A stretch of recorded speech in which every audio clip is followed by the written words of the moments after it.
না, সেটাকে মনে করে পরে নাকি একটা ওই যে কাপড় থাকে বা মলি ধাগা থাকে, সেটা নাকি বেঁধে দিলে আর যখন পূরণ হয়ে যায় তখন নাকি সেটাকে এসে খুলে দিতে হয়। আমিও একবার বেঁধেছি, জানি না কবে খুলবো, কবে পূরণ হবে। এটা শিব মন্দির, দেখে নাও। আজকে মন্দিরটা পুরোই ফাঁকা, আমরা একদম ঢুকে সয় করে বেরিয়ে গেছিলাম। এই যে রাস্তাগুলো দেখছো না, এইটা বের করতে পুরো 1-1.5 ঘন্টা লেগে যায়, এত মন্দির ভিড় হয়। এই জায়গাটা দেখছো যেটা, এটা আমাদের মন্দিরে, এখানে বিয়ে হয়, ঘাগরবুড়ি মন্দিরে যত বিয়ে হয় এই জায়গাটাতেই হয়।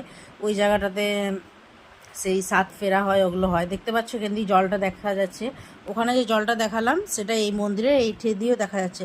এই জলটা এত স্রোত যে প্রচুর ফেনা হয়, যেমন সাবান ফেনার মতন ফেনা।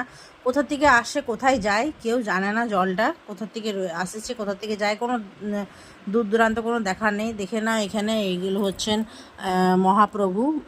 তিনজনারই দর্শন করে নিলাম। এদিকটা পুরো জঙ্গলে ভরা রয়েছে, চারিদিকটা বজরংবলীর মন্দির রয়েছে। চলো এবার আমরা চলে যাই, পুজো টুজো হয়ে গেছে, খাবার খেয়ে নিয়েছি, টোটোতে চেপে গেছি।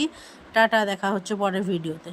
তো তোমাদেরকে আমি দেখো ঠাকুরের ফটোটা এবং মন্দিরটা দুটোই দিয়ে দিয়েছি। তোমরা যদি চাও কমেন্ট করবে আমাকে, আমি ধূপডাঙ্গা থেকে ঘাগরবুড়ি মন্দির পুরো ট্যুরটাই দিয়ে দেবো। তার মাঝে তোমরা কোটগড়াই রোড, আসানসোল প্রত্যেকটা থেকে যাওয়ার রাস্তাটাও